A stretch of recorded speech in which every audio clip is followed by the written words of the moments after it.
একদা রাসূল সাল্লাল্লাহু আলাইহি সাল্লাম বলছেন, পৃথিবীর মানুষ শুনে রেখো, আসাই লিল মাসাকিন,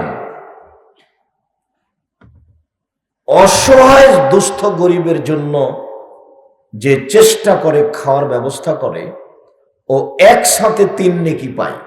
এক, কাল মুজাহিদ, আল্লাহর পথে যুদ্ধ করে যত নেকি হয়, অসহায় মানুষকে খেতে দিলে তত নেকি হয়।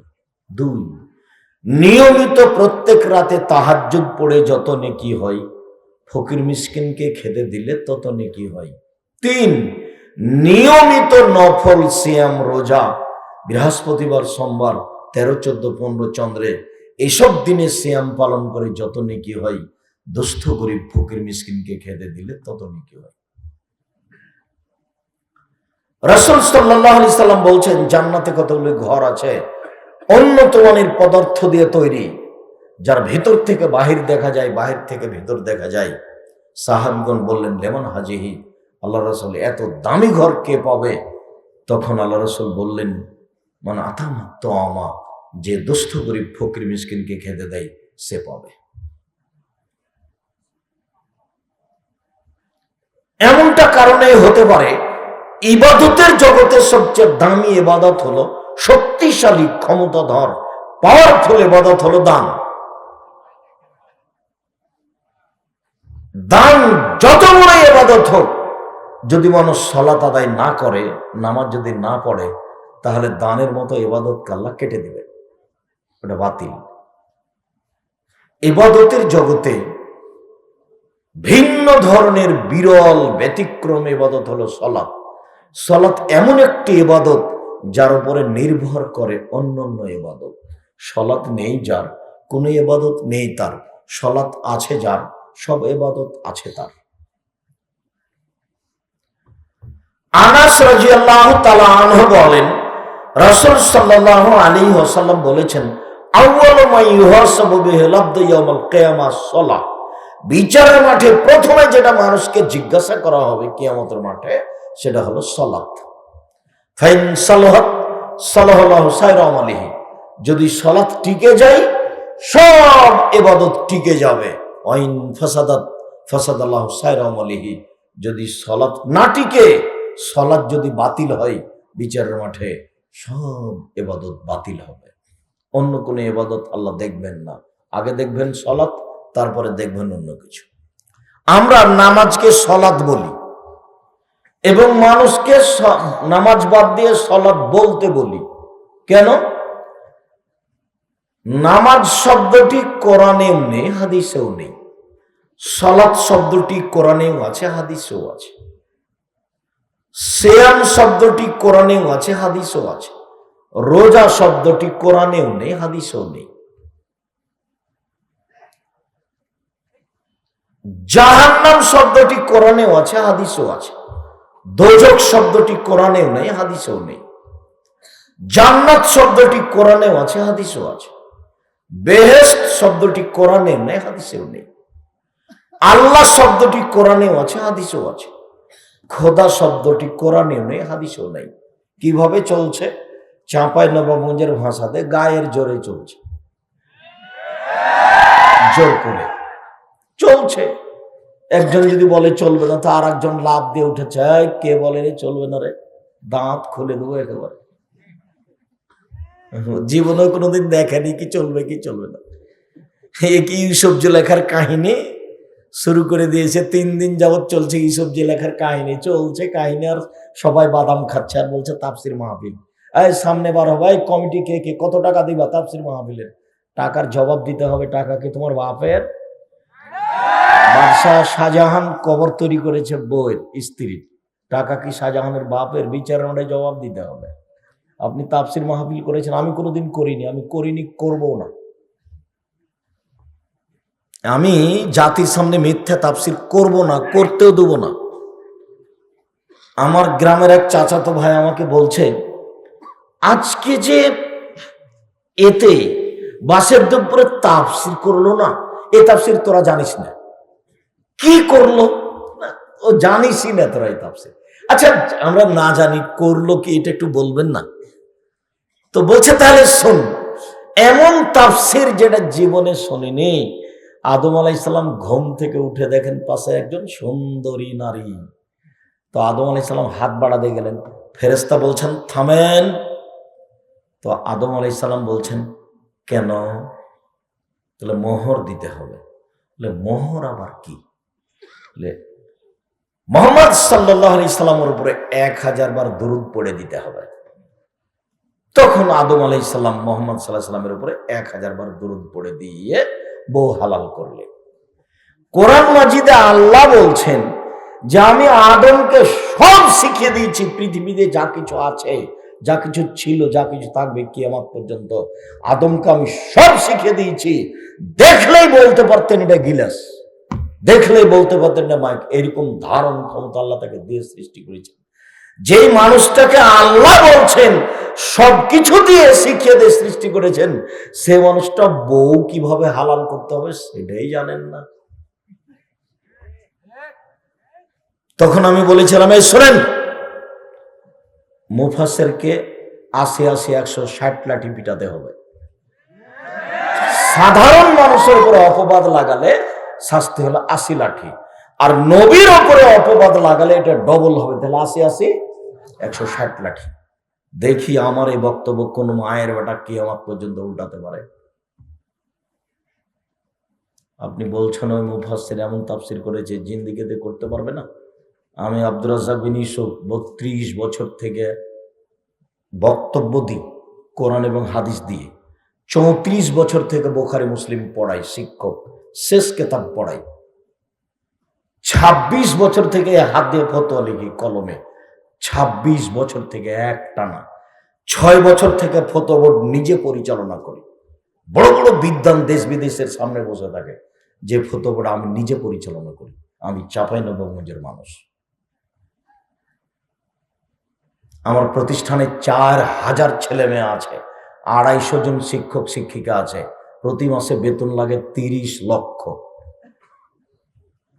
যেটা আপনার রাজশাহীতে আছে সেটা 26 বিঘা জমির উপরে, যেখানে একটা মসজিদ আছে 90% জমির উপরে, যার একতলাতে 3000 মানুষ সালাত আদায় করতে পারে।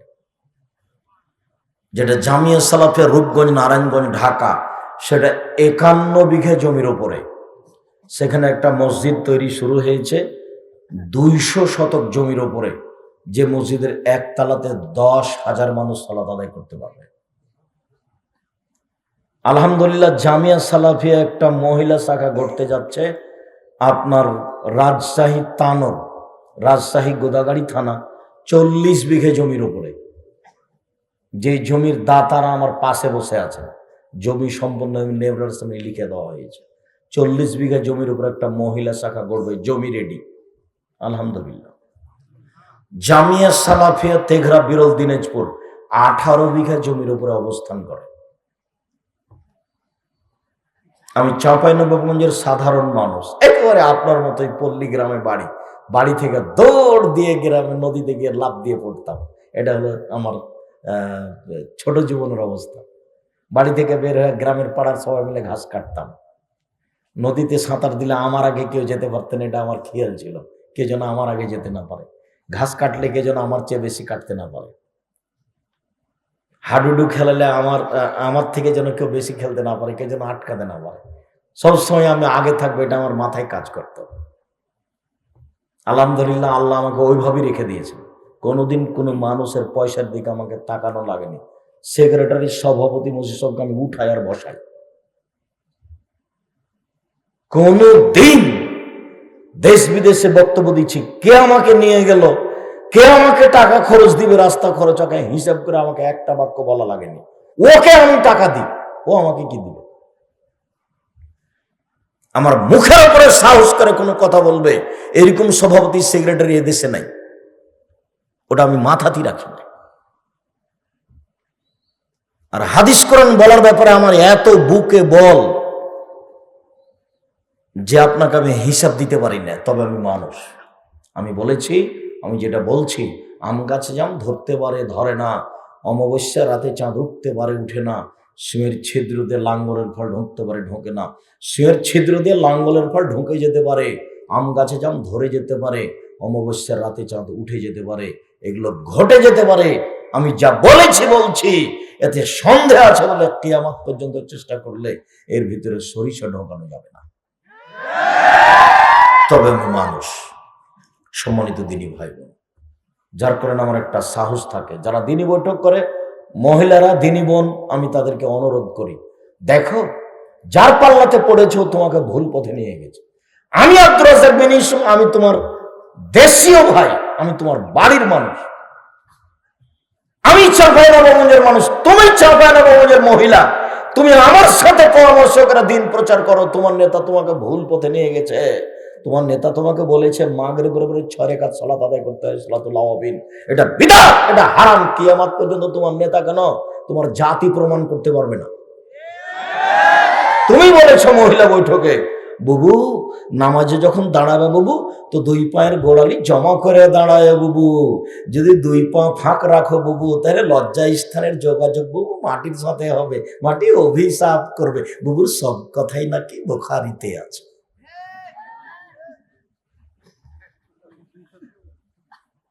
মহিলা যে বাড়িতে মারা গেছে সেই বাড়িতে আপনি হাত তুলে দোয়া করেন চিল্লাচিল্লি করে, বিসমিল্লাহ পড়লে এত কিছু হবে আপনি বলেন, সূরা ইয়াসিন পড়লে এত কিছু হবে আপনি বলেন।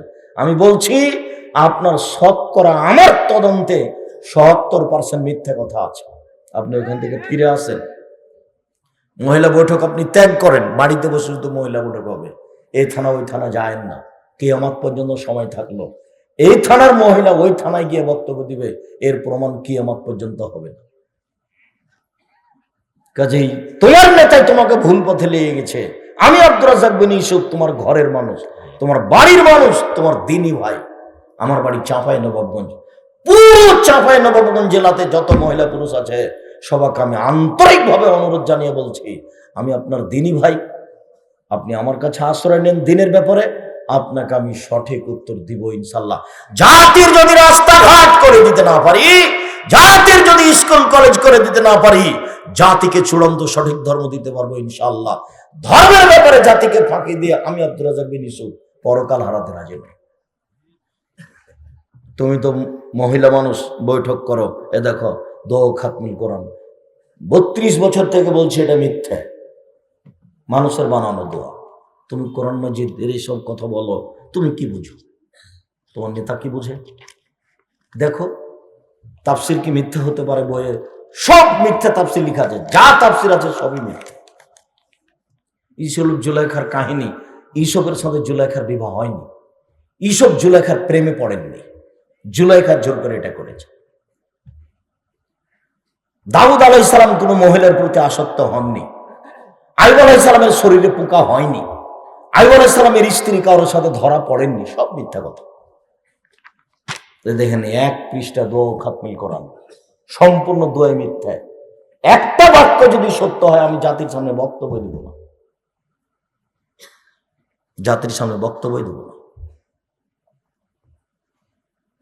সম্মানিত দিনী ভাই বোন, উপস্থিত বৈঠকের মুসলিম বোন, এর মধ্যে 2-3টা কথা বললাম আপনাকে লক্ষ্য করে। সালাত এমন একটি ইবাদত যার উপরে নির্ভর করে অন্যান্য ইবাদত। আবু হুরায়রা রাদিয়াল্লাহু তাআলা আনহু বলেন, রাসূল সাল্লাল্লাহু আলাইহি সাল্লাম বলেছেন, as-salatu salasatu aflasin, সালাত 3 ভাগে বিভক্ত। at-tuhuru sulusun, ওযু হলো 3 ভাগের 1 ভাগ, আর রুকু সলুশন, রুকু হলো 3 ভাগের 1 ভাগ, আর সুজুদ সলুশন, সিজদা হলো 3 ভাগের 1 ভাগ। কথার কথা, 2 রাকাত সালাত আদায় করে যদি আমরা 300 নেকি পাই, যদি ওযু ঠিক না থাকে তাহলে 100 কাটা গেল, যদি রুকু ঠিক না হয় তাহলে 200 কাটা গেল, যদি সিজদা ঠিক না হলে 300 কাটা গেল, 1 নেকি হবে না, যা একটু পরে আলোচনা আসবে।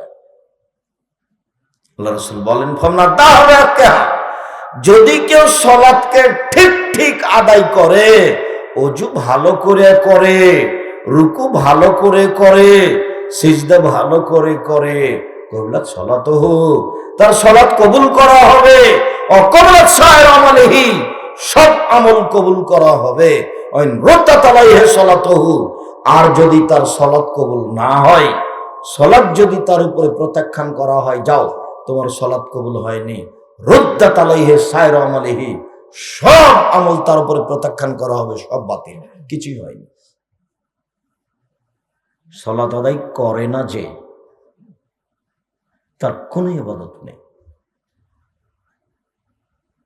সম্মানিত দিনী ভাই বোন, আমরা সবসময় সলাৎ শব্দটি ব্যবহার করি, আপনাকেও সলাৎ শব্দটি ব্যবহার করার জন্য অনুরোধ জানাচ্ছি।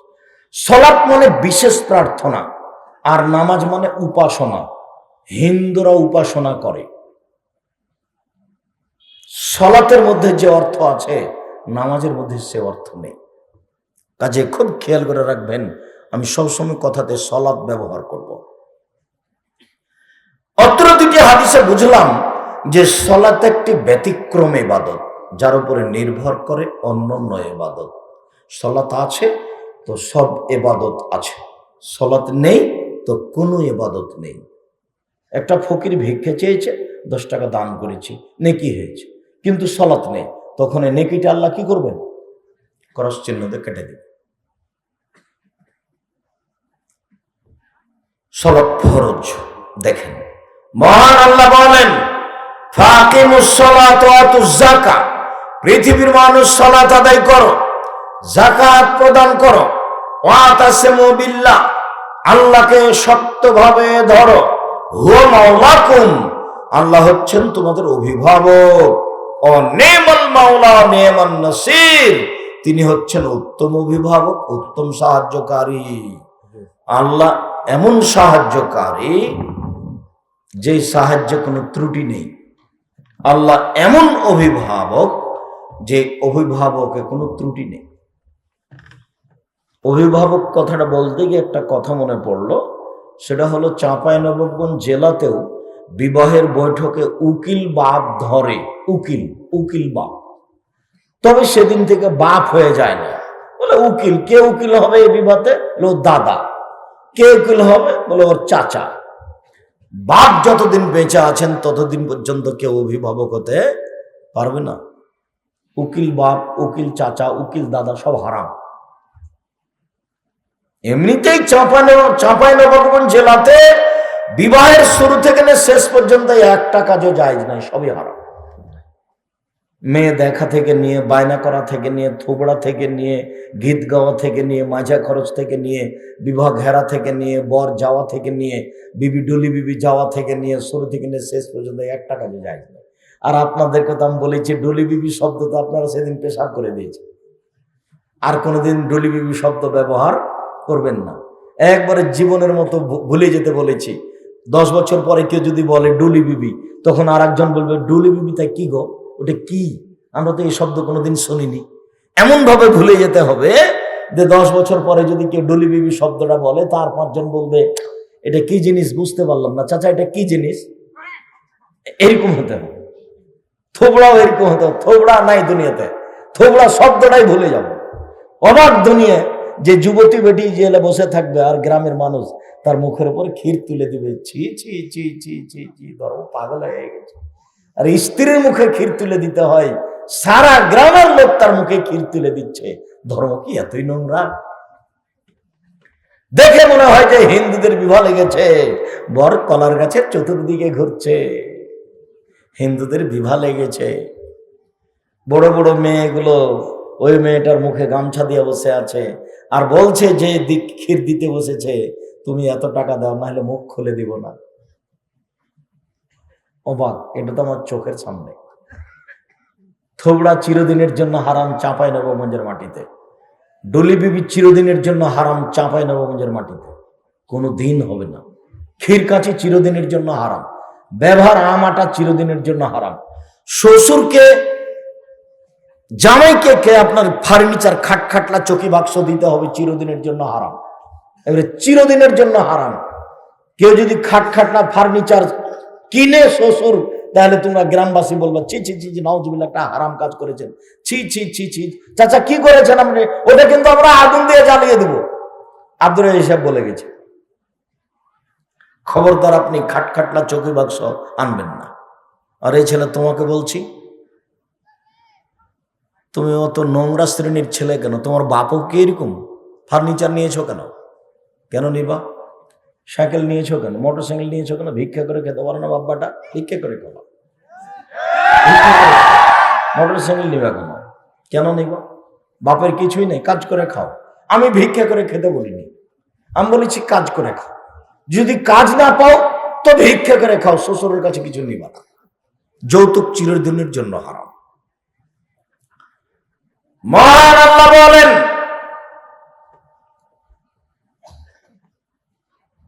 ফাসাল্লি লিরাব্বিক, মুহাম্মদ সাল্লাল্লাহু আলাইহি সাল্লাম আপনি আপনার হাফিজু আলাস সালাওয়াত ওয়াস সালাতিল উস্তা, পৃথিবীর মানুষ ভালোভাবে ঠিক ঠিক করে 5 ওয়াক্ত সালাত আদায় করো, বিশেষভাবে আসরের সালাতকে লক্ষ্য করে ভালোভাবে আদায় করো। মহান আল্লাহ বলেন, ফাকিমুস সালাতা লিযিকরি, পৃথিবীর মানুষ আমাকে ডাকার জন্য সালাত আদায় করো। সালাত এমন একটা ইবাদত যে শুরু থেকে নিয়ে শেষ পর্যন্ত সবই ডাকা, আল্লাহকে ডাকা। এরকম ইবাদত অন্যটা নেই। সেম দামি ইবাদত রোজা, তবে মুখ বন্ধ আছে, বাস কিছু বলা লাগে না, না খেয়ে আছি, তার নামে ইবাদত। 20 টাকা দান করলাম, কিছু বলা লাগলো না, তার নামে ইবাদত। হজ করতে গেলাম, কত দৌড়াদৌড়ি আর কত কষ্ট আর কত কি তফ আর সাই আর পাথর মারা ঢেল মারা নিয়ে কত ঝামেলা, একটা ইবাদত। তেমন কোনো জিকির আজকার নেই, শুধু খালি কর্ম। কিন্তু সালাত এমন একটা ইবাদত যে শুরু থেকেই ডাকা, আল্লাহকে ডাকা, শুরু থেকে একবারে। একটু পরে আসছে তখন দেখাবো। আমি লম্বা আলোচনা করতে চাচ্ছি না, নইলে এখানে একটু দেখাতাম ব্যতিক্রম কিছু। সম্মানিত দিনী ভাই বোন, রাসূল সাল্লাল্লাহু আলাইহি সাল্লাম বলেন সালাত ফরজ। আয়াতগুলিতে সালাত ফরজ বলে আল্লাহ তাআলা ঘোষণা করেন। আব্দুল্লাহ ইবনে আমর বলেন, রাসূল সাল্লাল্লাহু আলাইহি সাল্লাম বলেছেন, ইসলাম নির্ভর করে 5টা জিনিসের উপরে, 5টা ভিত্তি। একটা ভেঙে গেলে ও পড়ে যাবে, একটা খুঁটি ভেঙে গেলে এটা পড়ে যাবে। 5টা খুঁটির উপরে ইসলাম নির্ভর করে। এক, এই বলে সাক্ষ্য দেওয়া যে আল্লাহ ছাড়া কোনো মাবুদ নেই, মুহাম্মদ আল্লাহর রাসূল। এটা আমরা বলি, কিন্তু এর মানে আমরা জানি না। আমি সাক্ষ্য দিচ্ছি আল্লাহ ব্যতীত কোনো মাবুদ নেই, এর মানে হলো তুলসী গাছ তুলে ফেললে কিছুই হয় না। আমি সাক্ষ্য দিচ্ছি আল্লাহ ছাড়া কোনো মাবুদ নেই, এর মানে হলো যে আমি কথা বলছি টিকটিকি টিকটিক করে ঠিক বলেছে, ওটা মিথ্যা কথা, কিছু না। আমি সাক্ষ্য দিচ্ছি আল্লাহ ছাড়া কোনো মাবুদ নেই মানে যে আপনার মা কুলাতে চাউল ঝাড়ছিল, তা আপনার ছেলেটা যে কুলার উপরে চড়ে নিয়েছে, তখন আপনার মা বলছে হট হট, ঘিনঘিনা কোনো এখানে কুলাতে পা দিতে হয়, সর সর। আরে আপনার মা এভাবে বলছে কেন? ভাইয়া সরো, ভাইয়া একটু সরো, কাজটা করতে দাও, এটা বলবে। তো কুলাতে পা দিতে হয় এ কথা বললো কেন? বলে কুলার উপরে চড়ে থাক। বলবে না আপনি যে বেটা তুই চড়ে থাকতো, তো দাদির কুলার উপরে চড়ে থাক, নামবি না। আমি সাক্ষ্য দিচ্ছি আল্লাহ ছাড়া কোনো মাবুদ নেই, এর মানে হলো কুলাতে চড়ে থাকলে কিছুই হয় না, গরুকে লাথি মারলে কিছু হয় না, চুলাতে পা লেগে গেলে কিছুই হয় না, ভাতের পাতিলে পা লাগলে কিছুই হয় না, ফরজ গোসল না করে সিম ছিঁড়লে বেগুন তুললে কিছুই হয় না। হবে মনে করলেই শিরক, তাহলে লা ইলাহা ইল্লাল্লাহ কেটে গেছে। সন্ধ্যার সময় ঘরে বাতি জ্বালাতে হবে, জ্বালালেই শিরক হবে, তখন লা ইলাহা ইল্লাল্লাহ কেটে গেছে। এদেশে একটা বই পাওয়া যায়, কে বড় ক্ষতিগ্রস্ত, আব্দুর রাজ্জাক বিন ইউসুফ। মন খারাপ করে কোনো লাভ নাই। আমি যেটা লিখেছি কলম, মুখ, মিডিয়া, আমি জাতির সামনে 100 পেশ করার চেষ্টা করেছি। আমি আপনার গ্রামের মানুষ, এ কথাই ঠিক, আমি আপনার জেলার মানুষ, এ কথাই ঠিক। তবে আপনি মনে রাখবেন, আমি আব্দুর রাজ্জাক বিন ইউসুফ জাতিকে দিন ধর্ম প্রচার করতে ঘাটতি করিনি, মুখে কলমে মিডিয়াই। এই যে মুখ, এই যে সামনে মিডিয়া, যে একটু পরে বই পুস্তক আসবে, তার একটা বইয়ের নাম হলো কে বড় ক্ষতিগ্রস্ত। ওতে লম্বা আলোচনা আছে শিরকের, তার মধ্যে জন্ম দিবসও আছে, মৃত্যু দিবসও আছে, তার মধ্যে দিবস আছে, দিবসই শিরক। আমাকে বলছে আব্দুর রাজাক সাহেব, আমি তেমন কিছু করব না, একটু খালি খানা পানি করবো। তা বলছে আপনার ছেলের যেদিন জন্ম হয়েছে তার আগের দিন করেন না? তাহলে ভাই মিঠা লাগে না যে, এই জন্যই শিরক। এতে আপনার স্বাদ কেন? কেন এতে স্বাদ? এর নাম শিরক। এদেশে অনেক শিরক।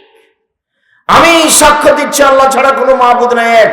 দুই, একামিস সালাত, সালাত আদায় করতে হবে। তিন, এটা যাকাত দিতে হবে। চার, সামে রমজান, রমজান মাসে সিয়াম পালন করতে হবে।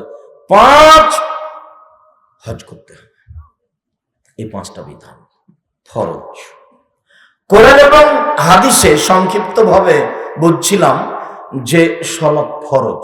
আল্লাহ তাআলা রাসূল সাল্লাল্লাহু আলাইহি সাল্লাম বলছেন যে সাল্লু খামসাকুম, পৃথিবীর মানুষ 5 ওয়াক্ত সালাত আদায় করো।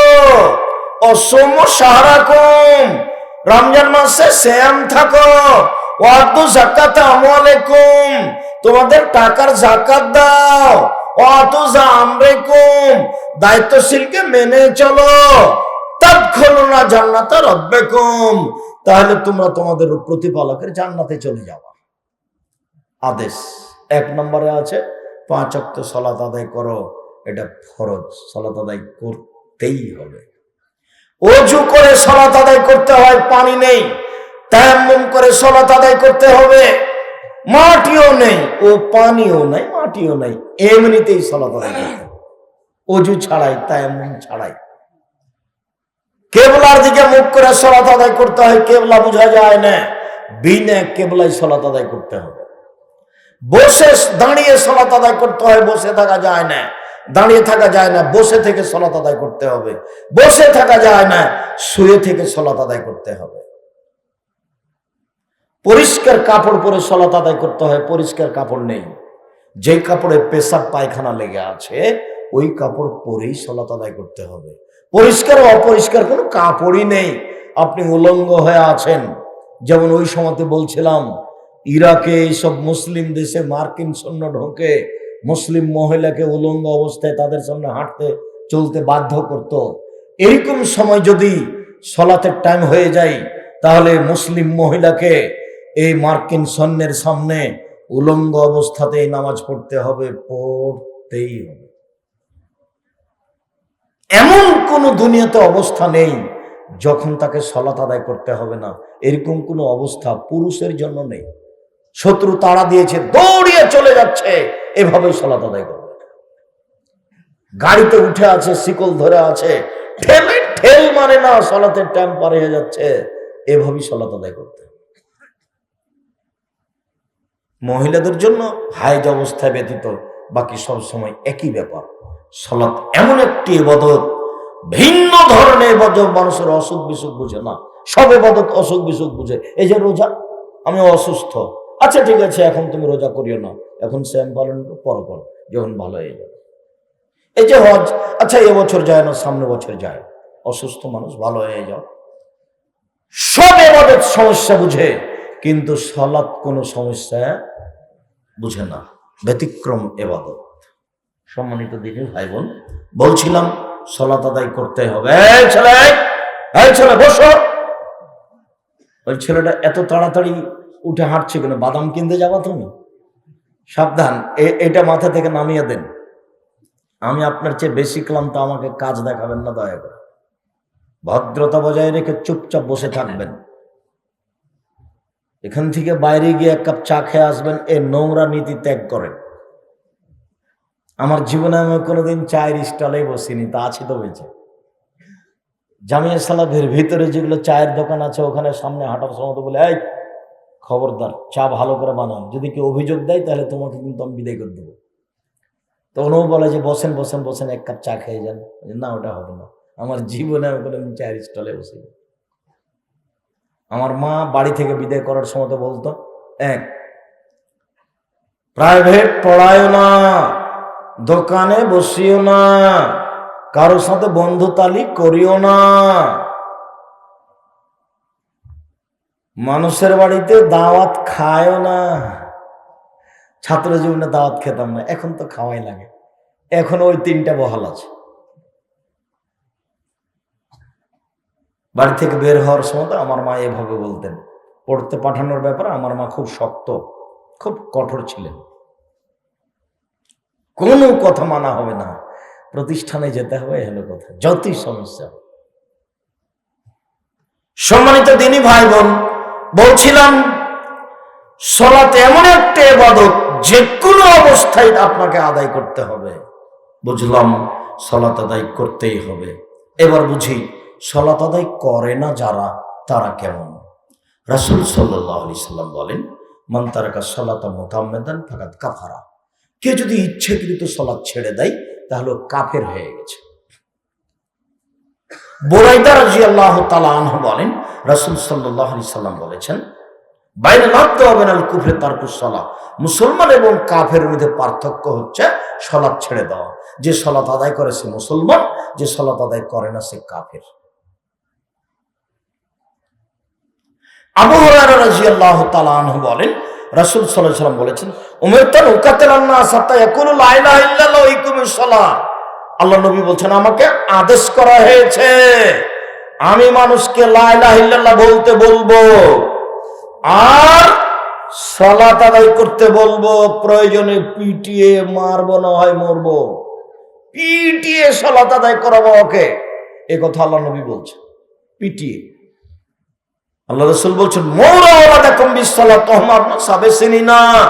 তোমরা তোমাদের ছেলে মেয়েকে সালাত আদায় করতে বলো যখন ছেলে মেয়ের বয়স 7 বছর।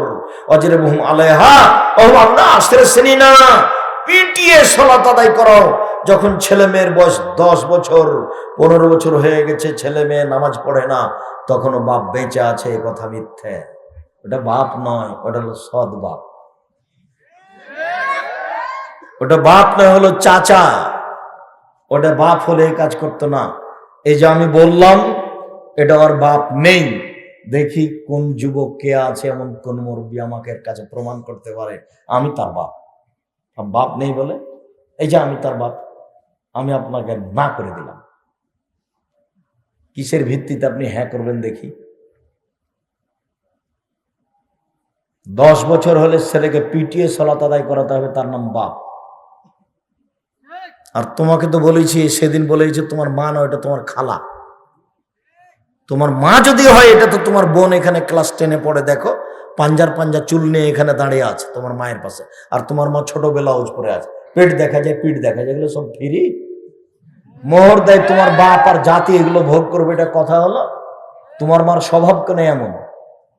আল্লাহ রাসূল বলছেন, মারা তো আওরা, মহিলা হচ্ছে গোটাটাই ঢেকে রাখ, গোটা পুরো অঙ্গটাই ঢেকে রাখতে হবে, তার নাম মহিলা। রাসূল সাল্লাল্লাহু আলাইহি সাল্লাম বলছেন, শোনো, লা তুবাসিরুল মারাতাল মারাতা। একজন মহিলা আর একজন মহিলার গায়ে হাত লাগাতে পারে না। কেন? যদি লাগাই তাহলে তার শরীরটা নরম না শক্ত, বুঝবে। ফাতানা থালে যায় যেহা কেন ইয়ানজুরু ইলাইহা। তখন নরম হলে তার স্বামীকে বলবে, খালেদার শরীরটা এত নরম। তখন ওর স্বামী অন্তরের চোখে তাকে দেখবে। একটা মহিলাকে অন্তরের চোখে দেখা হারাম। সেখানে তোমার মার পেট দেখা যায়, পিঠ দেখা যায়, ছোট ব্লাউজ পরে সারাদিন বাড়িতে কাজ করে, গোটাই গ্রাম নাকি চাচা আর ভাই, তাই পর্দা করা লাগে না। এ ওর বাড়িতে যায়, এ ওর বাড়িতে আসে। আমি আমার চাচারাকে দেখেছি আমাদের বাড়িতে বলতো সালাম নাই, বলতো আব্দুর রাজ্জাক আছো গো, এ বলে ঢুকে যাচ্ছে। এটা হারাম নীতি। কি বলে ঢুকতে হবে? আসসালামু আলাইকুম। যতই খারাপ লাগুক, যতই আইন্না লাগুক, সালামই দিতে। আইন্না লাগছে, সালাম দিয়ে ঢোকা কেমন কথা? আসসালামু আলাইকুম এভাবে বলবো কেন? বলবো আব্দুর রাজ্জাক তোমার মা আছে, তোমার বাপ আছে বলে ঢুকবো? এটাই চূড়ান্ত, সালাম দিয়ে ঢুকতে হবে। সম্মানিত দিনী ভাই বোন, বলছিলাম রাসূল সাল্লাল্লাহু আলাইহি সাল্লাম বললেন, কেউ যদি সালাত আদায় না করে আমি তাকে পিটিয়ে সালাত আদায় করাবো। এই হাদিসের ভিত্তিতে সেই কালে ইমাম আবু হানিফা রাহিমাহুল্লাহ বলেছেন, কেউ যদি 1 ওয়াক্ত সালাত আদায় না করে তাকে জেলখানায় বন্দি করে পিটিয়ে সালাত আদায় করাতে হবে। সেই কালে ইমাম আহমদ ইবনে হাম্বল বলেছেন, এই হাদিসের উত্তর হলো যে সালাত আদায় করে না তাকে হত্যা করতে হবে। বর্তমান বিদ্বানগণ এই হাদিসের ভিত্তিতে বলছে, আরবি বিদ্বানগণ, সৌদি আরবের বিদ্বানগণ, যে এমত অবস্থায় তাদের বিবাহ নেই, স্বামী নামাজ পড়ে স্ত্রী পড়ে না, তাহলে বিবাহ কেটে গেছে। কেন? স্ত্রী কাফের, এই জন্য যে নামাজ পড়ে সে মুসলমান, যে পড়ে না সে কাফের। স্ত্রী পড়ে, স্বামী পড়ে না, তো স্ত্রী মুসলমান, স্বামী কাফের। তো একজন মুসলমান একজন কাফের হলে বিবাহ কি হয়? থাকে না, বিচ্ছিন্ন হয়ে যায়, কেটে যায়। তো এখন ওদের তার বিবাহ নেই, কেটে গেছে, ওদের সংসার এখন হারাম। এ কথা আরবি বিদ্বানগণ এখন বলছে। এখন এই মুহূর্তে চেয়ারম্যান লাগে না, মেম্বার লাগে না, খাতা কলম লাগে না, কাজী লাগে না, বিবাহ এমনিতেই গেছে। আরবি বিদ্বানগণ এখন এই কথাও বলছেন যে যে নামাজ পড়ে না ওকে হিন্দুদের শ্মশান ঘাটে ফেলতে হবে, মুসলমানের কবরে তার কবর হবে না, কবরস্থানে তার কবর হবে। তাহলে নামাজ না পড়াটা, সালাত আদায় না করাটা কত বড় ইবাদত। উপস্থিত বৈঠকের দিনী মুসলিম বোন, উপস্থিত বৈঠকের দিনী মুসলিম ভাই বলেন ইনশাআল্লাহ আজ থেকে সালাত আদায় করব ইনশাআল্লাহ। অত ফুর্তিতে বুঝতে পারলাম না। ইনশাআল্লাহ বলেন, ইনশাআল্লাহ সালাত আদায় করব। সালাত আদায় না করে আপনি কি করবেন? আমার দাদি খুব শক্ত ছিল সালাত আদায়ের ব্যাপারে। আজান হয়ে গেছে, কাজ বাদ দিয়ে সালাত আদায় করতে যেতে হবে।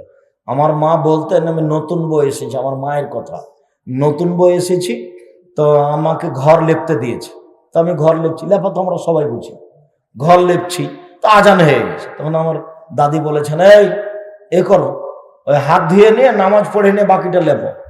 তখন আমার মা বলেছে, আর দুবার হাত ঘুরে নিত হয়ে যাবে, শেষ করে নিয়ে হাত ধুই, যেমন এই কথা বলা। আমার দাদি দড়িয়ে এসে একবারে পিঠের উপরে কয়েক কিল। হ্যাঁ, আমি বলছি নামাজ পড়তে, আর তুই বলছিস দুবার হাত ঘুরিয়ে নি, তোর তো সাহসে অবাক হয়ে গেল।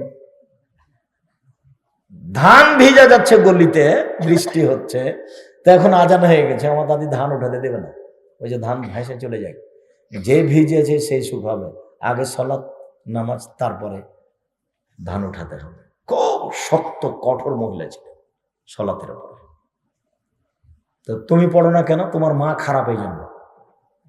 তুমি পড়ো না কেন? তোমার বাপ খারাপ এই জন্য।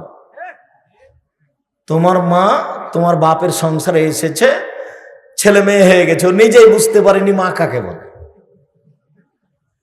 তোমার মাও যেমন তোমার বাপও তেমন। এটা জীবন হলো কুকুর শ্রীগালের মতো, গরু ছাগল খায় হাগে দিন কাটায়, কুকুর শ্রীগালও তাই। এমনি দিন আসছে যাচ্ছে, ওই যে বর্ডার জিরো পয়েন্টে যাচ্ছে, এই করছে, ঘুরে চলে আসছে, হাঁকছে, খাচ্ছে, চলে আসছে। এটা জীবন কুকুর শ্রীগালের মতো। বুঝে না ওরা, অন্তর আছে বুঝে না, দেখে না ওরা, চক্ষু আছে দেখে না, শুনে না ওরা, কান আছে শোনে না। উলাইকা কালানাম, তারা পশু প্রাণীর মতো, তারা গরু ছাগলের মতো, তারা কুকুর শ্রেণীর মতো, ভালো মজার বরং তার চেয়ে খারাপ। আল্লাহ বলছেন এই কথা, যেগুলো জীবন হলো গরু ছাগলের মতো, কুকুর শ্রেণীর মতো, যার বিবেচনা নেই, যার হালাল হারাম নেই, যার ইবাদত নেই, যার সালাত নেই, যার আল্লাহ বলা নেই, যার কোরআন তেলাওয়াত নেই, কিছুই নেই, এমনি দিন কাটে। সময় তো দিনই ভাই বোন, সালাত আদায় না করলেও কাফের হয়ে যায়, এই কথা বলা হলো হাদিসে। তাতে বিদ্বানগণ ইমাম আবু হানিফা বলেছেন সালাত আদায় না করলে তাকে জেলখানায় বন্দি করে পিটিয়ে সালাত আদায় করাতে হবে। তাতে ইমাম আহমদ ইবনে হাম্বল বলেছেন ওকে জবে করতে হবে। তাতে আরবি বিদ্বানগণ বলছেন সালাত আদায় না করলেও মুসলমান থাকে না। যদি স্বামী স্ত্রী হয় তাহলে বিবাহ বিচ্ছিন্ন হয়ে গেছে। ও যদি মারা যায় তাহলে হিন্দুদের শ্মশান ঘাটে ফেলতে হবে, ওকে মুসলমানের কবরস্থানে দেওয়া যাবে না। আপাতত এইভাবে বুঝলাম। আব্দুর রাজ্জাক সাহেব, আপনি কি বলেন? আমরা আদিতে সম্পত্তিকে লিখছি সালাত আদায় করে না, যে সে অস্বীকার করে না, শয়তানি করে পড়ে না, শয়তানি করে পড়ে না, বলছে পড়বো, একদিন যায় 7 দিন যায় না। এ হলো মহাপাপী, এ হলো মহাপাপী। সংসার বিচ্ছিন্ন হয়েছে এ কথা আমরা বলি না। এই ছেলে, পাশ থেকে যেন কোনো ছেলে না ওঠে, আপনি আমাকে এই নোংরামি দেখাবেন না কিছুক্ষণ সময়।